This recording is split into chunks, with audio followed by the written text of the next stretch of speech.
अस्सलाम वालेकुम। उम्मीद है आप सब खैरियत से होंगे। जैसे कि हर वेडनेसडे को आईसीसी अपनी रैंकिंग को अपडेट करता है, आया कि वो ओडीआई रैंकिंग हो और टी20 और टेस्ट। और अगर आप देखें तो काफ़ी ज़्यादा चेंजेस आए हैं ओडीआई रैंकिंग के अंदर, क्योंकि रिसेंटली एशिया कप हो रहा था, इंग्लैंड की सीरीज़ थी, ऑस्ट्रेलिया की सीरीज़ थी अगेंस्ट साउथ अफ्रीका। तो उसके बाद काफ़ी ज़्यादा चेंजेस आए हैं। लेकिन अगर आप मेन चेंजेस देखें तो सिराज जो है वो नंबर 1 पे आ गए हैं। और अगर आप शुभमन गिल को भी देखें तो उन्होंने अराउंड 60 पॉइंट्स गेन किए हैं अपने रेटिंग्स में, और वो बाबर के बिल्कुल करीब आ गए हैं। उनके ऑलमोस्ट 50 समथिंग पॉइंट्स का डिफरेंस है।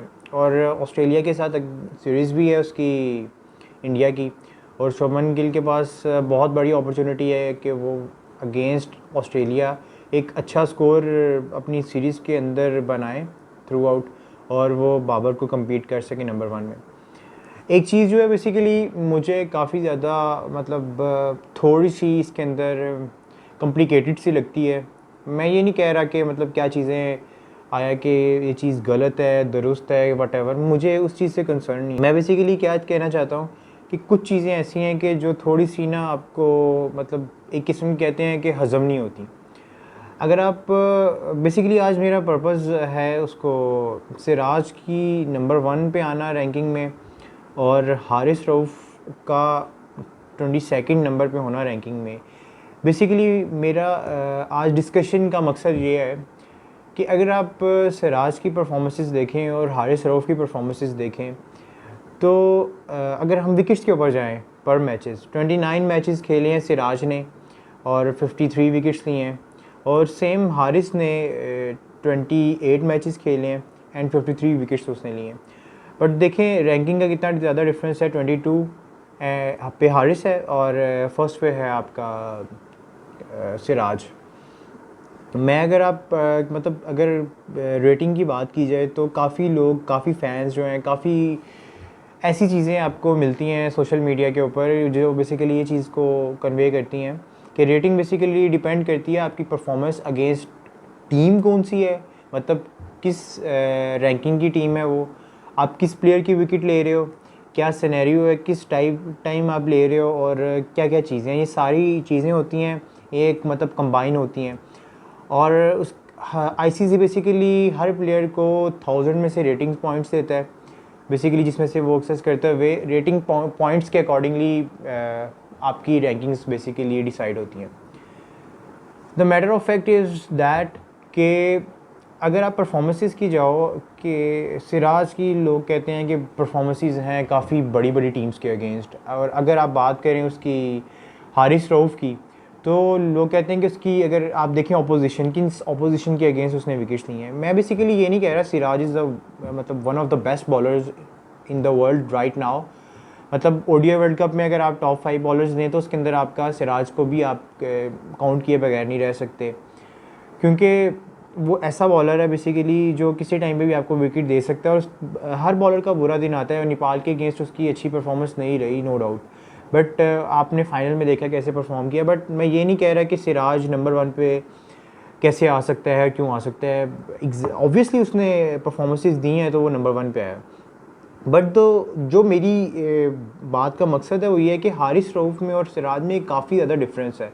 हालांकि परफॉर्मेंसेस में इतना डिफरेंस नहीं है, बट अगर आप उनकी रैंकिंग्स में देखें तो काफ़ी ज़्यादा डिफरेंस है। मैं बाकी कुछ और भी चीज़ें हैं, कुछ और भी प्लेयर्स हैं जिनकी रैंकिंग्स में काफ़ी डिफरेंस है, काफ़ी जल्दी माइनस होते हैं पॉइंट्स और काफ़ी जल्दी जल्दी प्लस हो जाते हैं पॉइंट्स। कुछ प्लेयर्स की ऐसे हैं, बट मैं उसको डिस्कस नहीं करूँगा। मैं डिस्कस इस चीज़ को करूँगा क्योंकि ये चीज़ जो है बेसिकली एक लेवल पे आ रही है। और मैं भी थोड़ा सा आपको बताता हूँ कि अगर आप टीम वाइज परफॉर्मेंसेस देखें तो मैं सबसे पहले आपको काउंट करवाऊँगा मोहम्मद हारिस की, जो बेसिकली जिन्होंने डेब्यू किया था अगेंस्ट जिम्बाब्वे। मैं बेसिकली आपको बताता हूँ हारिस रऊफ़ की अपोजिशंस के अगेंस्ट जो बेसिकली परफॉर्मेंसेस थी डिफरेंट अपोजिशंस के अगेंस्ट। वो बेसिकली अगर आप देखें तो उनका जो डेब्यू हुआ था वो 2020 में हुआ था अगेंस्ट जिम्बाब्वे। बेसिकली वो होम सीरीज़ थी पाकिस्तान की, और उसमें उन्होंने इतना ख़ास परफॉर्म नहीं था किया, उन्होंने एक विकेट हासिल की थी बेसिकली। और अगर आप बात करें उसके बाद मतलब उन्होंने 2 मैचेस में एक विकेट अगेंस्ट जिम्बाब्वे हासिल की। उसके बाद अगर आप बात करें साउथ अफ्रीका के अगेंस्ट उनको पिक किया गया, और अवे सीरीज़ थी, साउथ अफ्रीका में जाके खेलना पड़ना था। तो अगर आप देखें तो उसके अंदर उन्होंने काफ़ी अच्छा परफॉर्म किया। साउथ अफ्रीका के अंदर जाके 7 विकेट्स उनकी, अगर आप देखें अगेंस्ट साउथ अफ्रीका। अभी मैं बेसिकली विकेट्स नहीं बता रहा कि किस किस प्लेयर की विकेट ली थी, बट मैं अभी सिर्फ आपको बता रहा हूँ कि उनकी अपोजिशन के कौन कौन सी स्ट्रॉन्ग अपोजिशन के अगेंस्ट कैसी कैसी परफॉर्मेंस थी। साउथ अफ्रीका के अगेंस्ट उनकी काफ़ी अच्छी परफॉर्मेंस थी। इंग्लैंड के अगेंस्ट जाके उन्होंने इंग्लैंड में खेला, उसमें उन्होंने तकरीबन 6 विकेट्स हासिल की। और उसके बाद ऑस्ट्रेलिया बेसिकली जब आई पाकिस्तान 2022 के अंदर, तो उन्होंने उसके अंदर भी काफ़ी अच्छा परफॉर्म किया, मतलब बिलो एवरेज नहीं, 5 विकेट्स उन्होंने भी ली 3 मैच की सीरीज़ में। उसके बाद West Indies basically I Pakistan, 2 match series थी, उसके अंदर उन्होंने 4 विकेट्स ली। उसके बाद अगर आप देखें तो नीदरलैंड्स चले गए थे, नीदरलैंड्स के अगेंस्ट इन्होंने 6 विकेट्स ली। और उसके बाद न्यूजीलैंड बेसिकली पाकिस्तान आई। अब अगर आप न्यूजीलैंड की बात करें तो उसके अंदर इन्होंने 7 विकेट्स ली थी इन 7 मैचेस, मतलब एक किस्म की एवरेज परफॉर्मेंस थी ये। उसके बाद अगर आप देखें तो अफ़गानिस्तान के अगेंस्ट इनकी परफॉर्मेंस रही, 5 विकेट्स इन्होंने ली, उनका फर्स्ट 5 विकेट हॉल भी था। उसके बाद नेपाल के अगेंस्ट 2 विकेट्स, इंडिया के अगेंस्ट काफ़ी अच्छी परफॉर्मेंस रही इनकी, 3 विकेट्स इन्होंने ली थी, जो एशिया कप का पहला मैच था। उसके बाद उन्होंने बांग्लादेश के अगेंस्ट भी काफ़ी अच्छा परफॉर्म किया, 4 विकेट्स ली। और इंडिया के अगेंस्ट उनको विकेट्स नहीं मिल सकी, क्योंकि उसकी वजह ये है कि वो उनको इंजरी भी हो गई थी लास्ट मैच में, उसके बाद से अब तक वो इंजरी का शिकार है। तो ये बेसिकली परफॉर्मेंसेस थी अगेंस्ट अपोजिशन, स्ट्रॉन्ग अपोजिशन। अगर आप इसमें देखें, साउथ अफ्रीका के अगेंस्ट 7 विकेट्स थी उनकी, इंग्लैंड के अगेंस्ट 6 विकेट्स थी इन इंग्लैंड। और उसके अलावा ऑस्ट्रेलिया के अगेंस्ट अभी तक उन्होंने अवे सीरीज़ नहीं खेली, बट पाकिस्तान के अंदर भी उनकी काफ़ी अच्छी परफॉर्मेंस थी। और उसके अलावा न्यूजीलैंड के अगेंस्ट भी उनकी परफॉर्मेंस रही एवरेज, बट मतलब आप अगर ओवरऑल उनकी परफॉर्मेंस देखें तो नॉट टू बैड। मतलब अगर आप सिराज की बात कर रहे हैं तो सिराज की भी ने भी वेस्ट इंडीज़ के साथ मैच खेले, जिम्बाब्वे के साथ खेले। तो मतलब मैं आपको भी उनका भी, सिराज का भी बताता हूँ बेसिकली उन्होंने मतलब किन किन अपोजिशंस के अगेंस्ट ली। क्योंकि अगर आप देखें तो इसके अंदर जो छोटी रैंक की टीम्स हैं, मतलब जो टॉप 5 में नहीं आती हैं, अगर उनकी बात की जाए, उसमें आपकी बांग्लादेश है, नेपाल है, अफ़गानिस्तान है एंड जिम्बाब्वे, ये टीम्स हैं। बाकी ऑस्ट्रेलिया, साउथ अफ्रीका, इंग्लैंड, न्यूजीलैंड, इंडिया, इन टीम्स के अगेंस्ट काफ़ी अच्छी परफॉर्मेंसेस हैं। अब मैं आपको दिखाता हूँ मोहम्मद सिराज की। मोहम्मद सिराज ने अपना डेब्यू बेसिकली अगेंस्ट किया था ऑस्ट्रेलिया, इन ऑस्ट्रेलिया 2019 के अंदर, जिसमें उन्होंने 76 रन कंसीड किए थे और उनकी विकेट बिल्कुल उनको कोई नहीं मिली, विकेटलेस गए वो अपने फर्स्ट मैच में। और उसके बाद उन्होंने बेसिकली वेस्ट इंडीज़ आई इंडिया, और उसके वेस्ट इंडीज़ के अगेंस्ट उनकी 3 मैच में 5 विकेट्स हैं। देन इंग्लैंड के अगेंस्ट इनका एक मैच हुआ जिसमें बेसिकली इन्होंने 2 विकेट्स ली।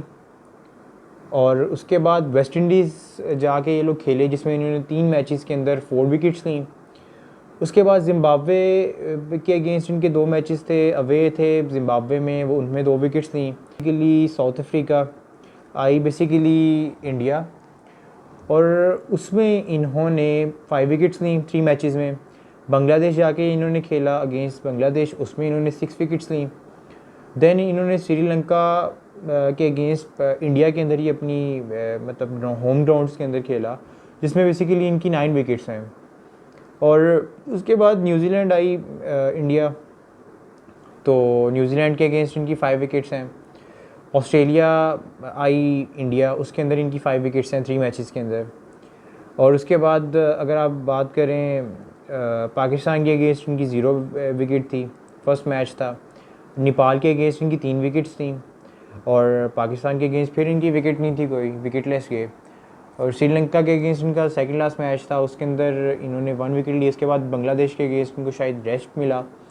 देन श्रीलंका के अगेंस्ट इन्होंने 6 विकेट्स ली। अगर आप ओवरऑल परफॉर्मेंसेस देखें सिराज की भी, no doubt he is the best bowler, but अगर आप देखें तो मेजॉरिटी उसने उनके जो मैचेस हैं वो इंडिया के अंदर खेले गए हैं। और मेजॉरिटी मैचेस उन्होंने श्रीलंका, बांग्लादेश, वेस्ट इंडीज़ के अगेंस्ट उनके 6 मैचेस हैं, ओके।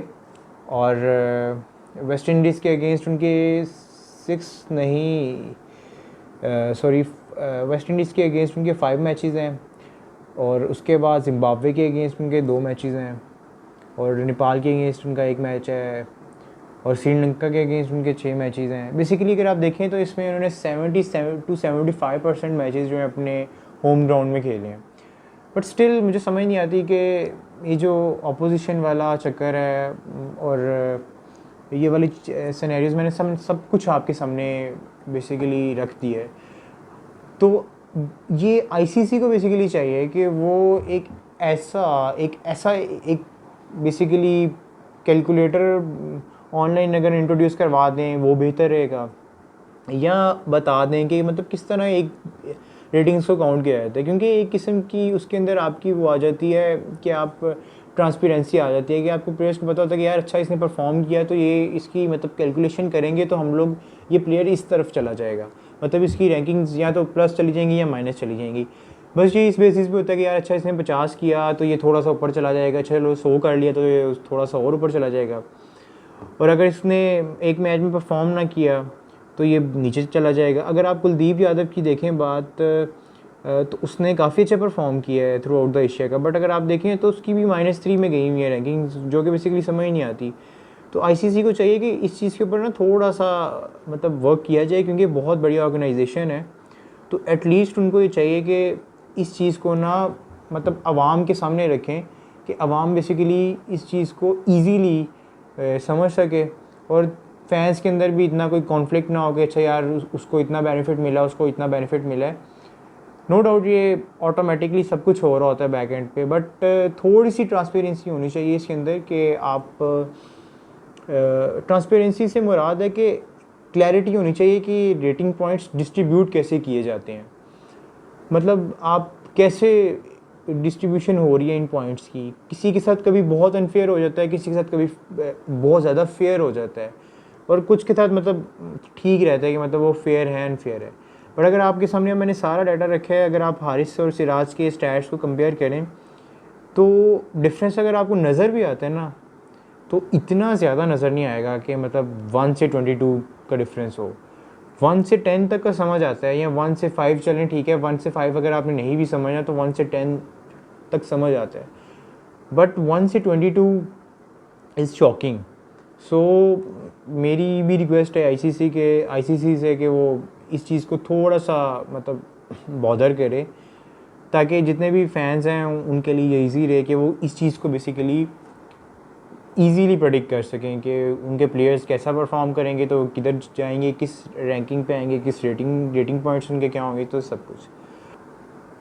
तो स्टैट्स को ये मेरे सामने जो स्टैट्स खुला था, कंपैरिजन करने का मकसद ये था कि आपको ये बताया जाए कि परफॉर्मेंसेस अगेंस्ट जो आपकी स्ट्रॉन्ग अपोजिशन है और वीक अपोजिशन है, दोनों की ऑलमोस्ट सेम है। और अगर आप देखें तो दोनों की अगर अवे और होम सीरीज़ की बात करें तो वो भी ऑलमोस्ट सेम है, कि मतलब दोनों ने होम कंडीशंस में खेला है मेजॉरिटी मैचेस, और काफ़ी कम मैचेस हैं जो जाके इन लोगों ने अपना अवे सीरीज़ खेली हैं। तो बेसिकली अगर आप देखें तो ये दोनों एक दूसरे के करीब हैं। कुछ फैक्टर्स हैं जिसके अंदर हो सकता है सिराज ऊपर चला जाए, बट बहुत ज़्यादा डिफरेंस है। मैं इस वजह से सोचा कि इस चीज़ को थोड़ा सा हाईलाइट किया जाए, क्योंकि काफ़ी ज़्यादा एनालिस्ट हैं जो क्रिकेट के एनालिस्ट हैं वो इस चीज़ को नहीं बॉदर करते, क्योंकि इसके बैक एंड पे कोई फिनोमेना नहीं है। तो मैं यही चाह रहा हूँ कि आईसीसी से मेरी यही रिक्वेस्ट है कि वो बेसिकली इस चीज़ को भी थोड़ा सा देखें। So thank you so much.